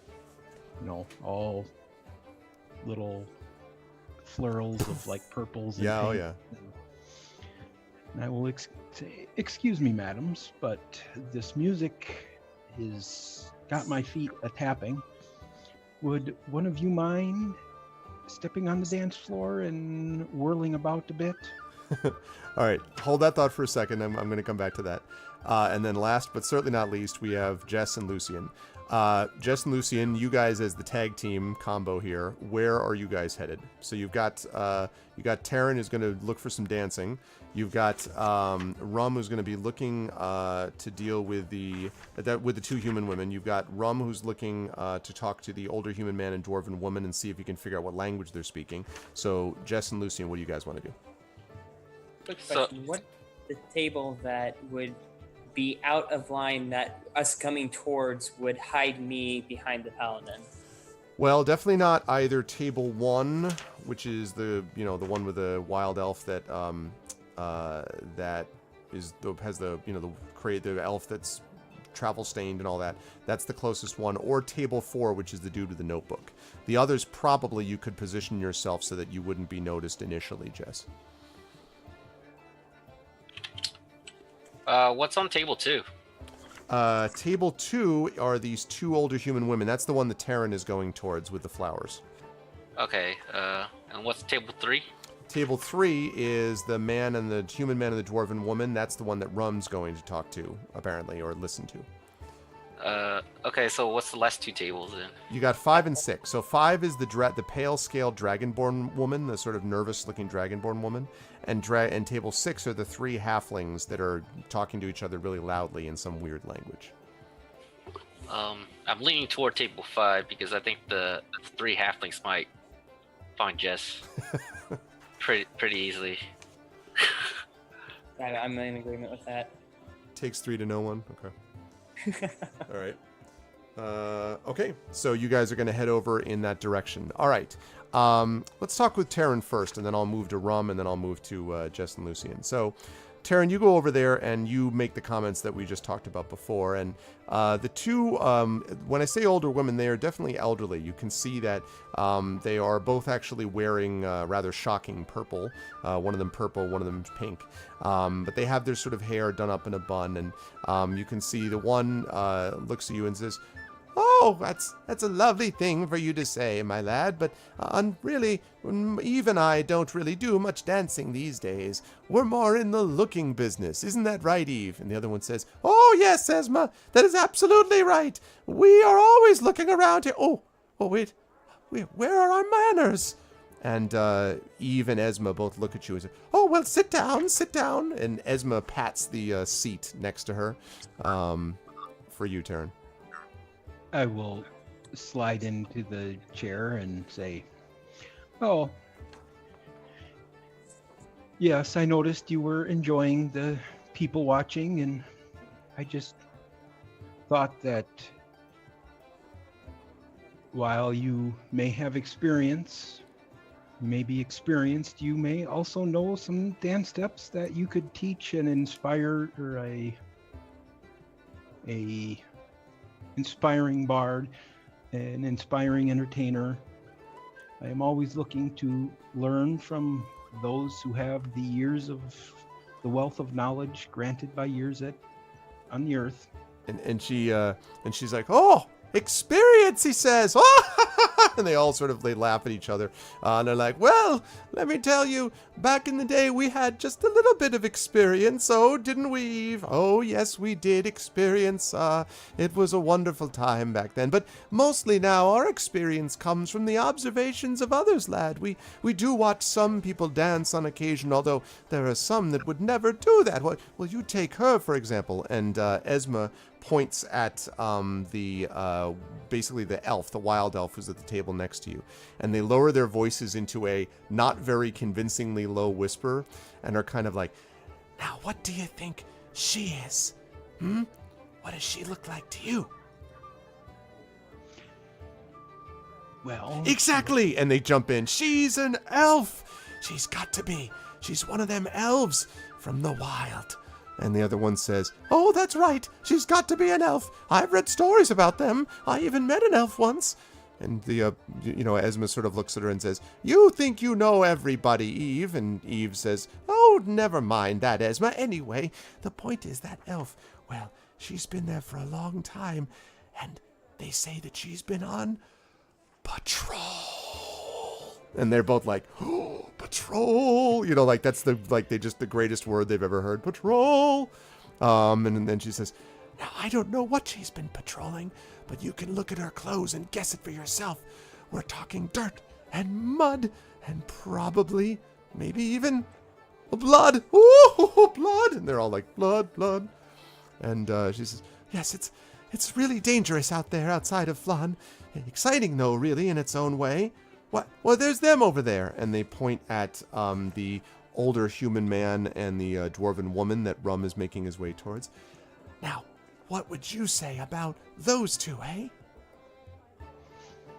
Well, they look to be Exactly! And they immediately jump in. You get the impression that Esma and Eve do not actually spend too much time listening. There's a lot of talking going on with Esma and Eve. So they immediately launch this big thing on, did you realize that both of those people are among the richest people in this city? And they spend time with each other talking about no one knows what. But I bet there's some secret pact they're making to unite the dwarves and the elves. Oh, the elves.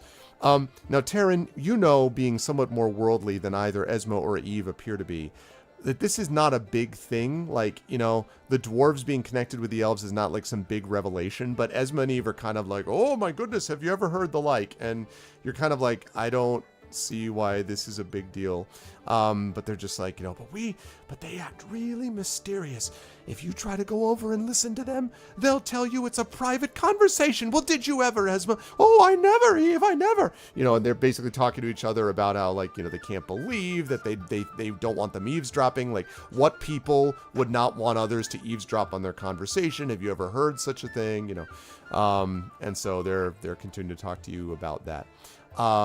I will come back to your conversation with them in a minute, Taryn. Right now, it's a very one-sided conversation that they seem to be enjoying. All right, let me jump up to you, Rum. So you are walking towards this older human man and dwarven woman. As you notice, your companion, Taryn, seems to be occupied mostly in a listening mode, at the table. And you walk closer. And you were listening to see what language specifically? Yes. I'm curious if they're actually speaking in common just because of the way they're dressed, or are they actually speaking in Dwarvish? They seem to be speaking in common, but very quietly. And in fact, if you get closer, make a perception check for me, please, Ron. Okay.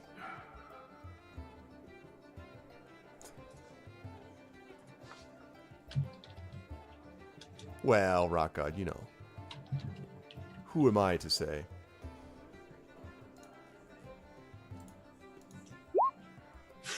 Wow. So you're kind of like, well, you get the impression that they are clearly like sort of, so they're speaking like, they seem to be in an argument, but they seem to be doing it as if they're trying not to make a lot of waves, like they're just having a conversation, but it seems like very much that they don't want everyone in the world to know about it. Now, the question is how close you want to get to them, because you can hear, as I said, that they're keeping their voices down. You'd have to get closer if you wanted to hear the nature of their conversation, but that might cause them to be like, to hear you, to see you that you're trying to do that. So, sure enough. Yeah. How close are they from one of the corners of the room or the door to the to the building itself?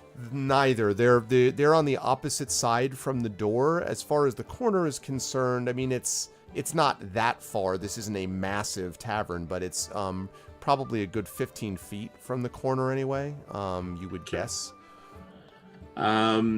What I'll do is I'll just keep walking towards them, but in passing, like, turn and just start walking away from them towards the corner just to see if I actually grab their attention. Okay. All right. So you kind of walk past them. So are you attempting to gain their attention, or are you attempting not to? I'm attempting not to. I'm just gonna keep walking and see if they actually turn and pay attention to me, myself. Sort of acknowledge that you're there. Okay. Yeah. So let's see. Let me have you make a stealth check, even though you're not technically aiming for stealth, but you're sort of trying to make yourself not too obvious. Okay. Second.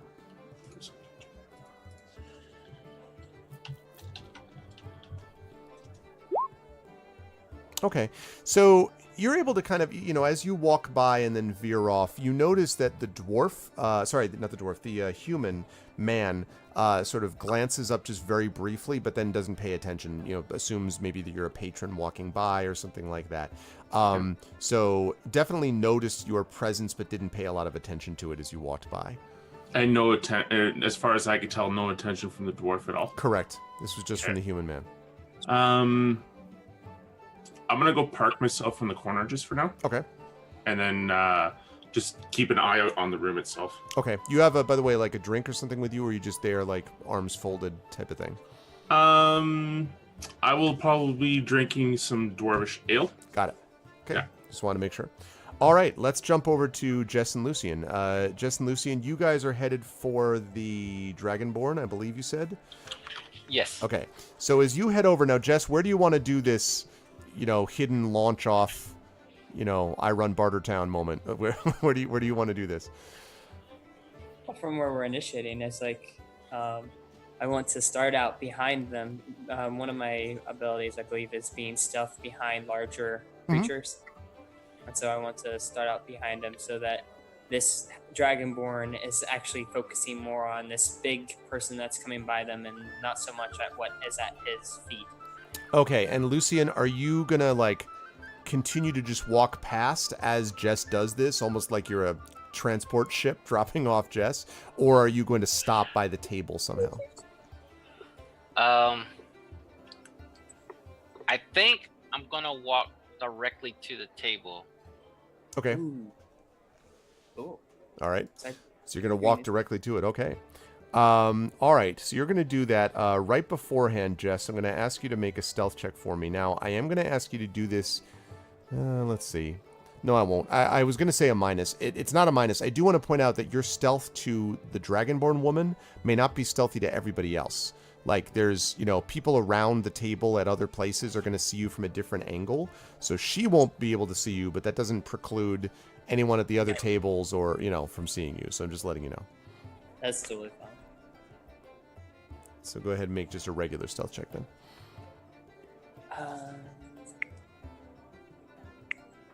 Let's see. What is my bonus? I think you have that. You should be proficient in that, is my guess. Under skills, perhaps? I just need to... Yeah, no, I know. That's fine.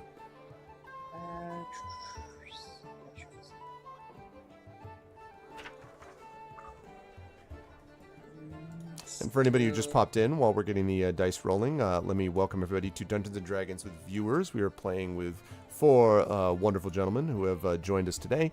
I will be announcing, probably in about 15-20 minutes or so, the second Aspergenesis player.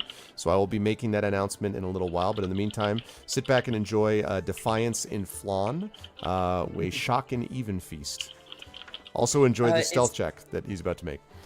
Is my proficiency already added into my skills? Yes, if it's listed as being a proficient skill, then it'll be added into it. Yes. Okay. Nonstop, would you be willing to roll for me? Sure. It's a +5.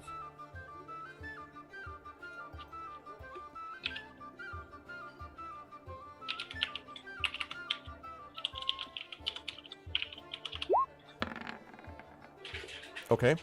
So, let me see whether... Okay. So, you scurry off, basically, and you said you want to be... I'm sorry, you said you wanted to be under the table, or where So exactly? he's gonna walk to the table and distract this woman. No, I know that, on yeah, but you.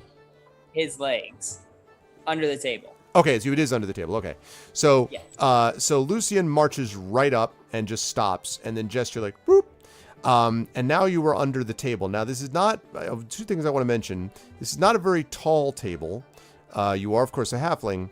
Also, this portion of this tavern at the end of the night may not be the cleanest floor that you've ever seen. Maybe a little bit more dirty than normal. And you are right now sitting at the table, and you are basically quietly underneath the table. The Dragonborn, you can see, is sitting there with this, seeing these like armor. It's sort of like a kind of like a very light leather armor around part of the Dragonborn that you can notice. And as you draw up to her, Lucian, she looks up. And she kind of recoils a bit as she sees you. She's like, huh? He stares up at you. I'm sorry, my lady. Excuse me, my lady. I'm sorry to disturb you. I was wondering if you have noticed any strange magical artifact that has been on the streets lately. Something that may have disturbed the magical plane. And she says, "Oh, magic? Well, no, I don't really truck with that sort of thing. I'm just visiting family. That's all. I don't really pay attention to much magic around here. Yes, but I don't know much about magic, though. Why would it be here?"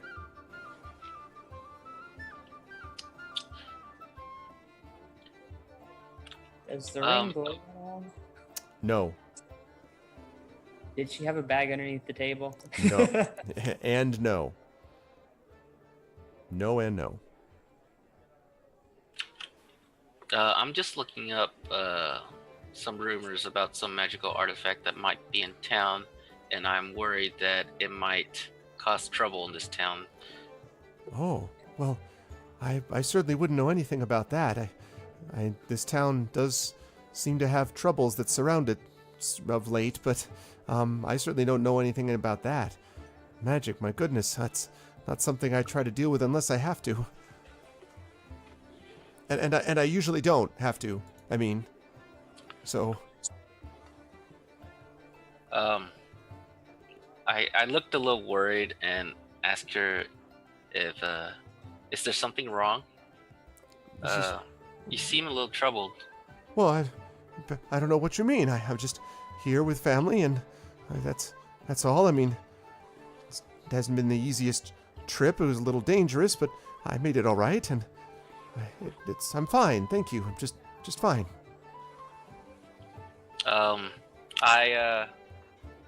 I attempt to hold her hands in between my hand, and I assure you, my lady, if there's anything that's troubling you, please let me know. I am well known in this town, and I'm from the Lord's Alliance.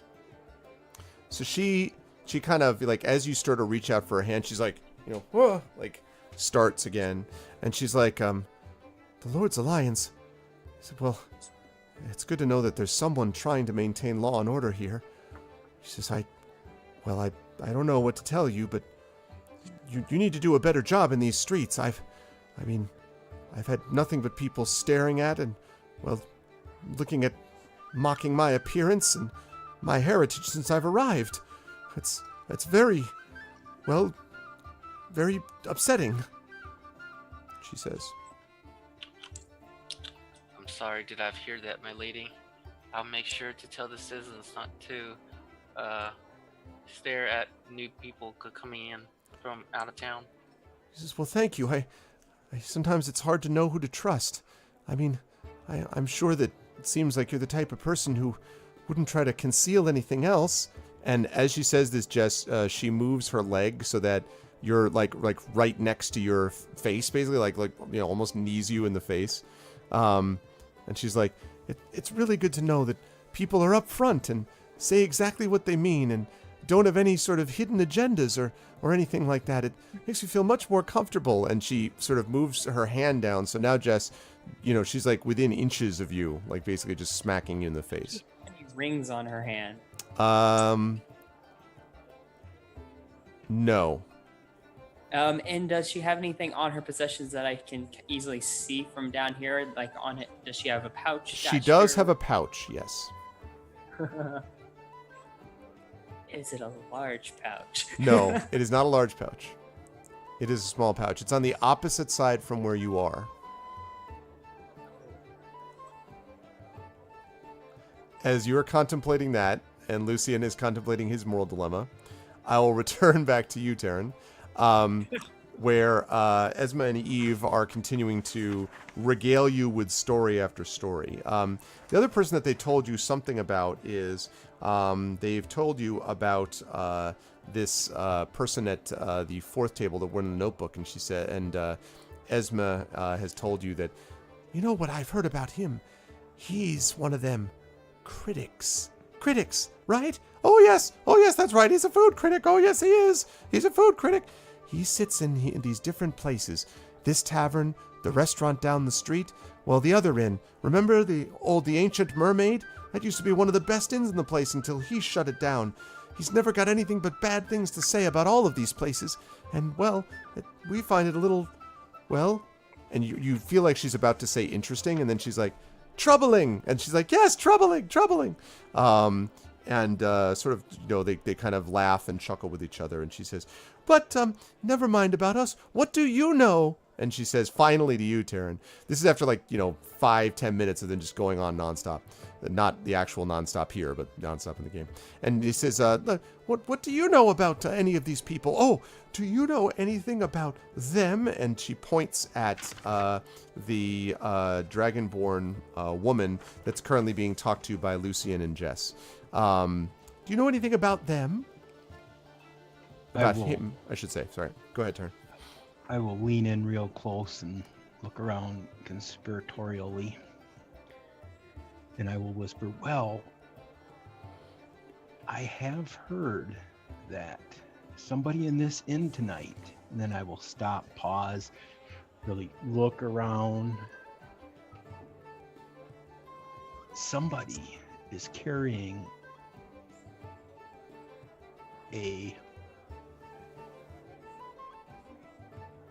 illegal goods. Ooh! When you say illegal, like their eyes is like, ooh, illegal, oh, illegal, ooh, illegal, right? They're very loud, like, illegal, like it's just this big. So there's a moment where a couple of the patrons like kind of glance over their shoulders and then they're like, oh, yes, well, how incredibly, terribly exciting. Oh, where, what is it? What goods are they? Are they perhaps drugs or illegal alcohol? Illegal spirits, perhaps? Oh, illegal spirits, oh. I was just informed by my informant that some smugglers would be in this inn. Smugglers! And there's like this very dramatic smugglers. And they're like, oh, well, and Eve is like, Esma, oh, be quiet now. You're being far too loud. She says this far too loudly. You're being far too loud. And Esma's like, well, you're just as loud as I am. And then they both sort of yell at each other a little bit. And then they kind of remember that you're there and like, oh, well, never mind. Well, what do you want us to do? We could try to track down information. We're very good at observing, aren't we, Eve? Oh, yes, Esma, we're very good at observing.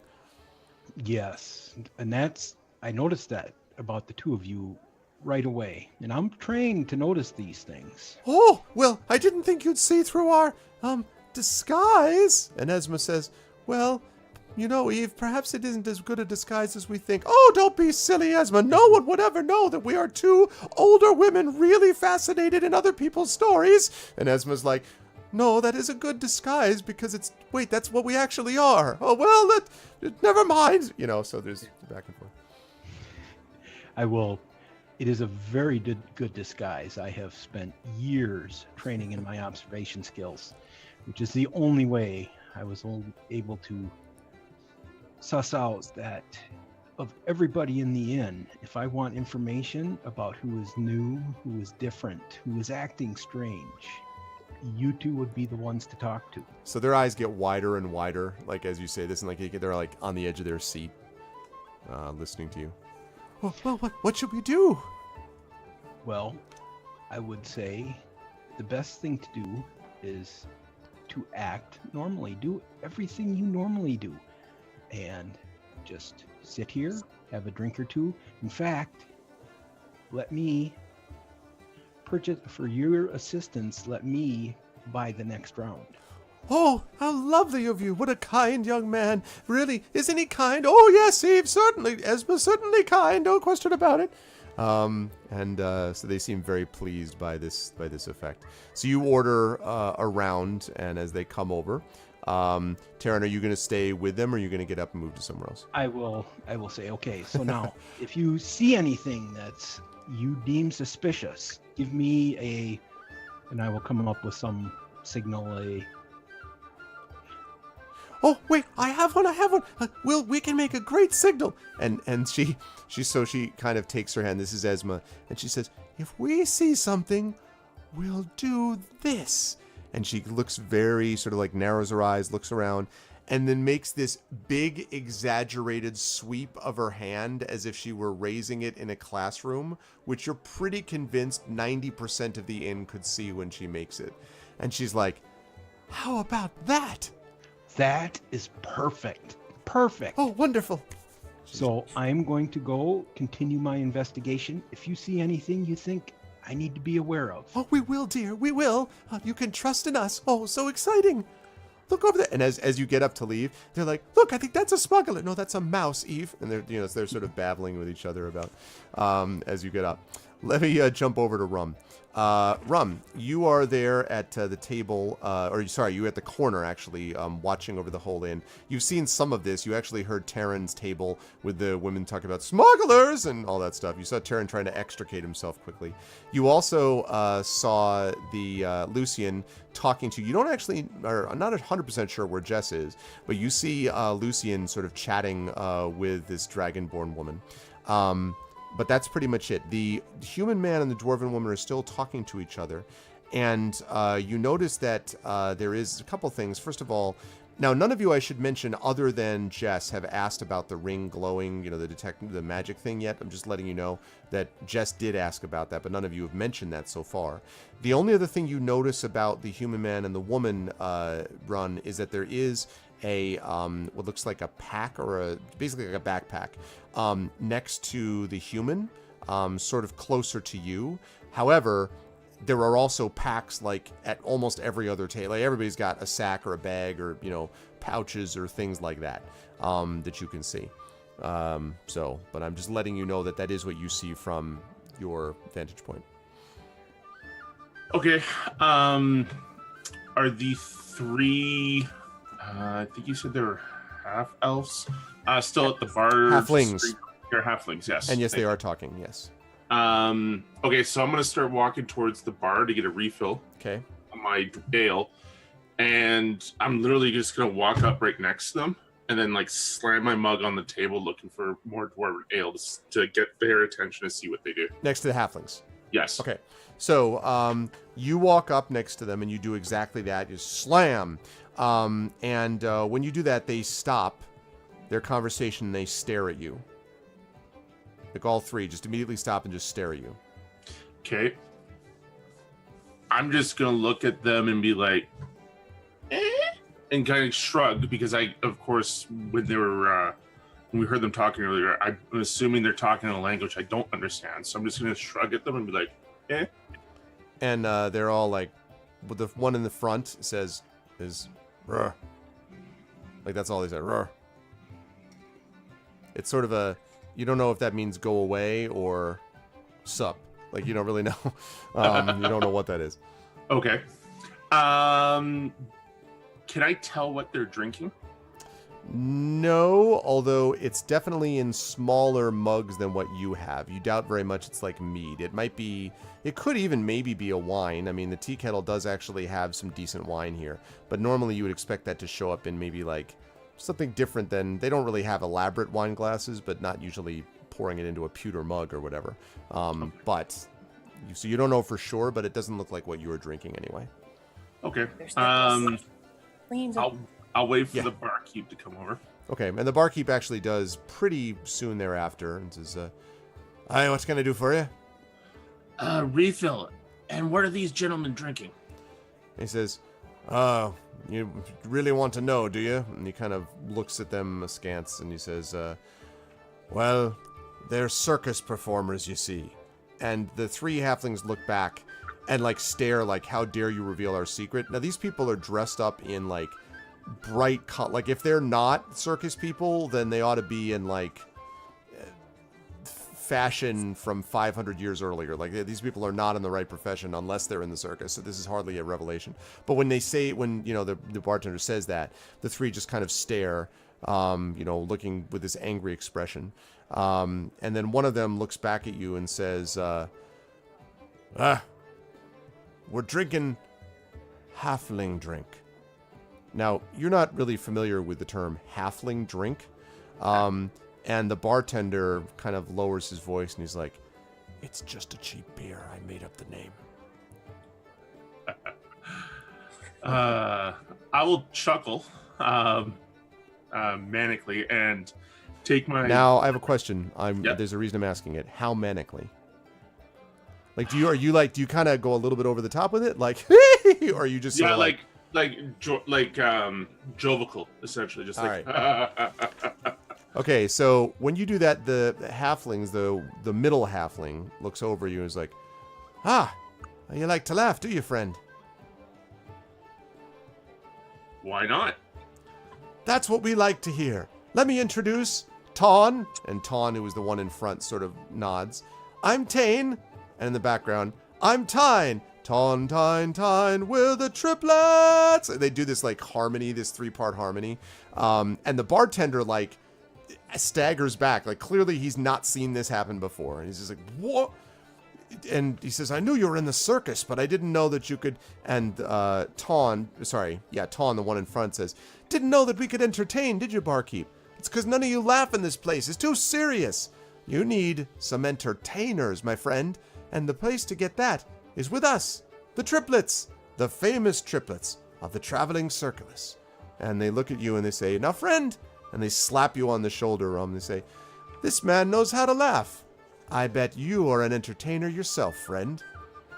And they kind of look at you, smile. The three of them actually gather around you, big smiles on their face. Yeah, no, it's mostly the ale. And he says, don't be so modest, my friend. I can tell. Why, you must be the kind of person... My friends! And he claps, and, he claps, and people start to look around, and then the music abruptly stops, and everyone else stops,